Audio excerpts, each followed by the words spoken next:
वालेकुम जी, कैसे हैं आप सब। उम्मीद करती हूँ सब ठीक ठाक होंगे। अल्लाह का शुक्र है मैं भी बिल्कुल ठीक हूँ। और आज काफ़ी टाइम बाद जो है वो वीडियो अपलोड हो रही है। बिल्कुल भी मसरूफ़ियत नहीं थी, रूटीन के काम थे, लेकिन बस जब इंसान आउट ऑफ ट्रैक हो जाता है थोड़ा सा भी तो बिल्कुल भी दिल नहीं करता रूटीन पे आने को। तो बस मुझे तो हैरत होती है कि छोटे बच्चों के साथ कैसे जो है वो लेडीज़ हैंडल कर लेती हैं, जो साथ घर का काम भी देख रही होती हैं, बच्चों को भी देख रही होती हैं और फिर साथ जो है उनकी जॉब्स भी होती हैं। तो बहुत ही टफ़ हो जाता है और मुझसे तो बिल्कुल भी ये रूटीन संभाल ही नहीं जा रही। खैर मैं भी जो है वो आगे आगे इंशाल्लाह जो है वो प्रो हो जाऊँगी इस काम में। तो बस जी आज स्कूल जाना था और बच्चों की बुक्स आई हुई थी और बच्चों को बुक्स डिलीवर करनी थी। और जब समर वेकेशंस हो रही थी तो हमने बच्चों को पुरानी बुक्स दे के ही जो है वो साथ काम दे दिया था छुट्टियों का। लेकिन अब जो है वो कॉल आई हुई थी कि नई बुक्स आ गई हैं तो आप आके जो है वो बच्चों को दे दें। खैर स्कूल का सोच के जो है वो सारी रात तो नींद ही नहीं आई और जो थोड़ी बहुत आँख लगती थी उसमें जो है वो बेबी जाग जाता था। और छोटे बच्चे जो है वो रात को अक्सर ही जागते हैं क्योंकि उनका पेट फुल नहीं होता, तो वो बार बार जो है वो दूध के लिए उठते हैं। और मेरा बेबी माशाल्लाह से 6 महीने का हो चुका है, लेकिन अभी तक जो है वो प्रॉपर सॉलिड्स वो खाना उसको अच्छा ही नहीं लग रहा, कुछ भी नहीं खाता। ज़बरदस्ती में देती हूँ लेकिन वो सारा जो है वो थूक देता है। तो फिर रात को जो है वो उसको भूख लग जाती है तो वो बार बार उठता है। खैर जी सुबह बस जैसे तैसे आँख खुली और फटाफट रेडी हुई मैं कि जल्दी से स्कूल पहुंचना है क्योंकि 8 बजे की टाइमिंग थी और हमने पहुंचना था। और बस बच्चों को बुक्स डिलीवर की और घर वापसी हो गई। और घर आते साथ ही जी मियाँ की फरमाइश थी कि मुझे कढ़ाई बना कर दें क्योंकि उन्होंने सुबह भी नाश्ता नहीं किया हुआ था। और बस कढ़ाई सिंपल सी है, झटपट सी बन जाती है, लेकिन चिकन घर पे नहीं था फ्रिज में, तो बस वो चिकन लेके आए और चिकन धोने में टाइम लग गया था। और कभी कभी ऐसा होता है ना, कुछ दिन जो है वो बहुत मसरूफ़ियत वाले होते हैं। तो आज का मेरा दिन भी जो है बस ऐसा ही था, चिकन धोया और बाकी कढ़ाई तो सिंपल थी लेकिन चिकन धोना मुझे सबसे ज़्यादा मुश्किल लगता है। तो बस ऐसे मैं फ्राई पैन में जो है वो ऑयल डाल के चिकन डाल देती हूँ और ऐसे टमाटर जो है वो कट करके रख देती हूँ। जब चिकन पानी छोड़ता है तो टमाटर भी जो है वो उसमें स्टीम हो जाते हैं और वो सॉफ्ट जब होते हैं तो फिर मैं उनका छिलका जो है वो उतार लेती हूँ। पानी आपने बिल्कुल भी ऐड नहीं करना, चिकन अपना पानी खुद ही छोड़ता है, बस आपने ढक देना है और 5-7 मिनट के लिए आप इसको भूल जाएं। और बस जब जैसे ही वो पानी छोड़ेगा तो आपने बस टमाटर सॉफ्ट हो जाने हैं और आपने छिलका उतार लेना है। और इससे क्या होता है कि जब आप की ग्रेवी बनती है तो वो छिलका जो है वो मुंह में नहीं आता, मुझे बहुत बुरा लगता है टमाटरों का छिलका। तो इस तरह से जो है वो आसानी से आपका टमाटर का छिलका निकल जाता है। बस यहाँ पर चिकन ने पानी छोड़ दिया था और टमाटर थोड़े से सॉफ्ट हो गए थे तो मैं उनको मैश कर रही थी हल्का सा। बाद में तो वैसे भी जो है वो मसाले में भुन जाएंगे और ये सारा जो है वो मैस किचन में हो जाता है। आप थोड़ा सा भी कुछ बनाते हो तो किचन ऐसे लगता है जैसे आपने को बहुत सारी देगे बनाई हैं। और मसाले में बिल्कुल ऐड नहीं करती कुछ भी, बस एक नमक होता है और काली मिर्च और हरी मिर्चें जो है वो हमारे खानों में लाजमी होती है क्योंकि मेरे ससुराल में जो है वो हरी मिर्चें काफ़ी शौक़ से खाते हैं। बस अभी इसका पानी मैं खुश्क कर लूँगी और इसमें टमाटर भी जो है वो गल जाएगा तो हमारी कढ़ाई जो है वो बिल्कुल रेडी हो जाएगी। बहुत ही झटपट बन जाती है, इतना टाइम नहीं लगता। बस जैसे ही टमाटर जो है वो ऑयल छोड़ेंगे तो आपकी कढ़ाई रेडी है। और हल्का सा मैंने इसमें 1 टेबल स्पून जो है वो देसी घी ऐड किया था क्योंकि मुझे बहुत अच्छा लगता है खाने में और मेरे हस्बैंड को भी। तो जब रेडी हो जाती है कढ़ाई तो मैं थोड़ा सा जो है उसमें ऐड कर लेती हूँ ताकि थोड़ी सी खुशबू आ जाए। खैर जी खाना खाने के बाद जो है वो फिर मैंने बेबी के कपड़े धोने थे क्योंकि मैं आपको पहले भी बता चुकी हूँ कि इकट्ठे नहीं करती क्योंकि बच्चों का पता नहीं चलता एक दिन में कितने कपड़े गंदे कर दें और फिर वो अगर गंदे पड़े हुए हों तो बच्चे को क्या पहनाएंगे आप। तो इसलिए मैं साथ साथ जो है वो बच्चे के कपड़े धोती रहती हूँ ताकि इकट्ठे ना हों। और कपड़े धोने के बाद फिर हमें बाज़ार जाना था, बेबी की शॉपिंग भी करनी थी ईद की। और नेक्स्ट जो है 2 दिन बाद ईद थी तो हमने अभी शॉपिंग ही नहीं की हुई थी बेबी की। और मैंने सिलाई मशीन भी लेनी थी अपने लिए, तो हम लोग जो है वो बाज़ार आ गए थे। शादी के टाइम मैंने जहेज़ में जो है वो सिलाई मशीन नहीं रखवाई थी क्योंकि मुझे लगा मुझे ज़रूरत नहीं पड़ेगी, लेकिन सिलाई मशीन बहुत ही ज़रूरी होती है। अगर आप सिलाई करते हो खुद या नहीं करते, सिलाई मशीन घर में होना बहुत ज़रूरी है। कभी भी आपने फ़िटिंग करनी हो, कोई टांका उखड़ गया है तो आप फ़ौरन से जो है वो स्टिच कर लेते हो।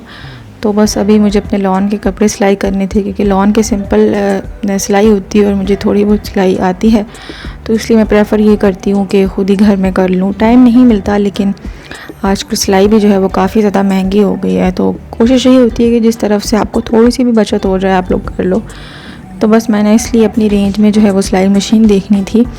और यहाँ पर जो है वो सारी सिलाई मशीनें सेम ही लग रही थी और मैं भाई से यही पता कर रही थी कि इनमें क्या डिफरेंस है, क्योंकि प्राइसेस जो है वो सबकी डिफरेंट थी।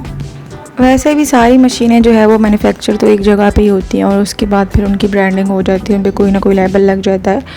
और मुझे जो है वो ओलंपिया और रॉकेट में से कोई एक मशीन देखनी थी। तो बस डिसाइड ये हुआ था कि हम ओलंपिया की जो है वो मशीन लेंगे और अपनी रेंज में जो मिल जाती है, क्योंकि यहाँ पर तो सारी मशीनें सेम ही थी और सबका काम इक्वल ही था। वैसे भी इन मशीनों का सिंपल सा होता है काम, और अगर थोड़ा बहुत टांगे का फ़र्क आ भी जाए तो आप खुद ही वो ठीक कर लेते हो, नहीं तो आप दर्जी वगैरह को या कोई भी छोटा मोटा मैकेनिक जो है वो सेट कर देता है आपको। तो इतनी बड़ी कोई साइंस नहीं होती इसमें। तो मैंने भी बस अपनी रेंज के अकॉर्डिंग ही मशीन देखनी थी और यहाँ पर जो है वो काफ़ी 17,000 18,000 की रेंज की मशीनें थी, लेकिन मुझे 10 से 15,000 की रेंज में मशीन चाहिए थी। तो यहाँ पे ओलंपिया का एक मॉडल पड़ा हुआ था जो 11,800 प्राइस बता रहे थे उसकी, और लेस करके कह रहे थे कि वो 11,500 में दे देंगे। तो हमने डिसाइड किया कि यही वाली परचेज़ कर लेते हैं और इन भाई से कहा कि भाई ये हमें खोल के दिखा दें। मुझे बिल्कुल भी मशीनों की ABC भी नहीं पता थी, बस यूट्यूब पे ही जो सर्च किया था कि अच्छी सिलाई मशीन को कैसा होना चाहिए, तो बस मैं वही सारी चीज़ें जो है यहाँ पे अप्लाई कर रही थी, जो कि मुझे बिल्कुल भी भूल गया था कि मैं क्या यूट्यूब पर देख के गई थी। बस मैं पता नहीं यहाँ पे क्या कर रही थी और ख़ुद ही चेक करे जा रही थी सारे इसके जो पार्ट पुर्जे थे वो। हालांकि मुझे समझ कुछ भी नहीं आ रहा था, लेकिन फिर भी मैं थोड़ा सा दुकान वाले के ऊपर रोब डालने की कोशिश कर रही थी। तो खैर लेनी हमने ये वाली मशीन थी, लेकिन अभी नहीं, क्योंकि बाज़ार भी जाना था। तो मैंने हस्बैंड से कहा कि वो बाद में आके फिर ये परचेज़ कर लें, क्योंकि हम बाइक पे आए हुए थे, तो फिर बाइक पे तो ऑब्वियसली हम इसको नहीं रख सकते थे। तो बस यही डिसाइड हुआ था कि अभी हम इसको फ़िलहाल छोड़ देते हैं। हमने पसंद कर लिया था, रेट भी हमने पूछ लिया था उनसे और हमें ये अपनी रेंज में लगी थी। तो बस अभी फ़िलहाल जो है वो हमने बेबी की शॉपिंग करनी थी, तो हम एक शॉप पर आ गए थे। बाज़ार में तो बहुत ही रश लगा हुआ था, तो ये बस एक रोड के ऊपर ही शॉप थी और मैं पहले भी बेबी के कपड़े जो है वो यहाँ से परचेज़ कर चुकी थी। तो बस मैंने अपने मियाँ से कहा कि मुझे उसी शॉप पे ले जाए ताकि उनको कुर्ते देख लूँ, क्योंकि इस दफ़ा मेरा प्लान था कि उसको जो है वो ईद पर शलवार कुर्ता ही लेकर दूँ, क्योंकि पहले भी उसकी ईद पे मैंने उसके नहीं ले सकी थी। तो बस इस दफ़ा ये डिसाइड था कि उसके जो है वो 2 कुर्ते हमने परचेज़ करने हैं।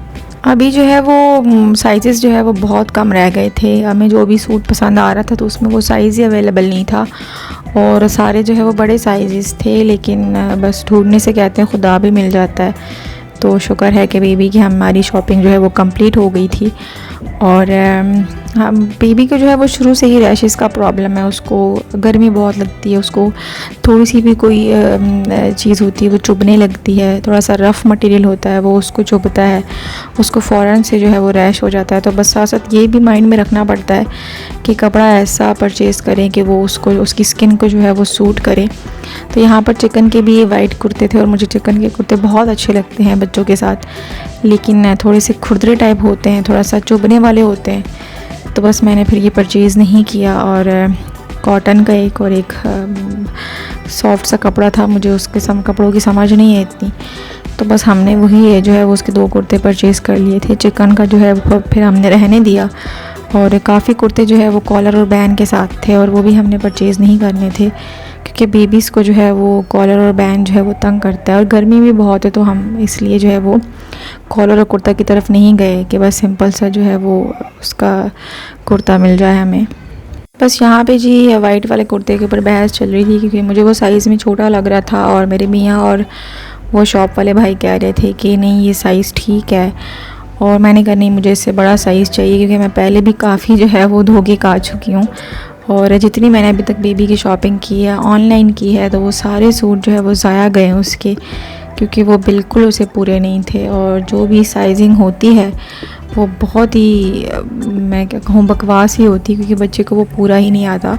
तो आप लोग भी जो है परचेज़ करते हो ऑनलाइन, तो मैं एक टिप आपको ज़रूर दूँगी कि अपने बेबी के साइज़ से 1-2 साइज़ जो है वो बड़ा ही मंगवाएं, क्योंकि साइज़ में जो है वो बहुत ही झोर होता है इनके। और जब आप परचेज़ कर लेते हो और जब आप पार्सल रिसीव कर लेते हो तो वो एक्सचेंज भी नहीं करते और फिर वो ज़ाया ही जाते हैं। मैंने जितने बेबी की शॉपिंग की है वो सारी मेरे पास ऐसी की ऐसी पड़ी हुई है, क्योंकि वो उसको साइज़ पूरे ही नहीं है।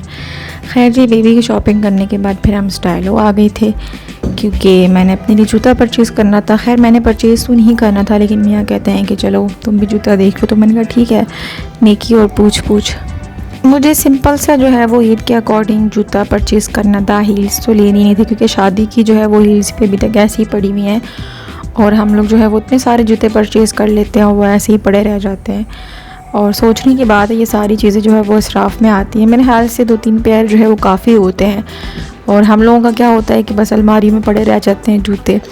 तो खैर जो है वो मैंने हील्स नहीं लेनी थी, और मुझे कंफर्टेबल सा जूता चाहिए था, क्योंकि बच्चे के साथ जो है वो भागम भाग यहाँ वहाँ इधर उधर होना पड़ता है। तो फिर जूता जो है वो कंफर्टेबल ही होना चाहिए, और साथ जो है वो मियाँ की पसंद का भी होना चाहिए। तो बस मियाँ को जो वो एक जूता पसंद आया, और मुझे थोड़ा सा वो अच्छा नहीं लग रहा था। अच्छा था लेकिन इतना नहीं। तो मैं कुछ और देख रही थी कि कुछ ऐसा मिल जाए जो मुझे भी अच्छा लगे और उनको भी। और बस इस स्टाइलों पे जो है वो बहुत ज़्यादा रश था, क्योंकि आखिर टाइम तक सबकी शॉपिंग जो है वो कंप्लीट तो नहीं होती, चाहे वो बच्चे हों चाहे वो बड़े हों। और एंड टाइम तक जो है वो हम लोग शॉपिंग ही कर रहे होते हैं, और बहुत ज़्यादा रश था। और इनकी क्लॉथिंग लाइन में भी जो है वो काफ़ी मज़े मज़े के डिज़ाइंस थे, इनके सूट्स के, कुर्तास के, लेकिन मैं वो कैप्चर नहीं कर सकी क्योंकि लेडीज़ थी तो फिर अच्छा नहीं लगता। और बेशक आप जो है वो उनकी तरफ कैमरा ना करो फिर भी वो माइंड करते हैं, तो इसलिए जो है मैंने वो वाली साइड जो है बिल्कुल भी कैप्चर नहीं की, और बस जूतों तक ही रही हूँ ताकि किसी को भी कोई एतराज़ ना हो। तो बस जी यहाँ पे जूता ही डिसाइड हो रहा था, और एक जूता जो है वो मुझे पसंद आया और मियाँ जी को भी अच्छा लगा।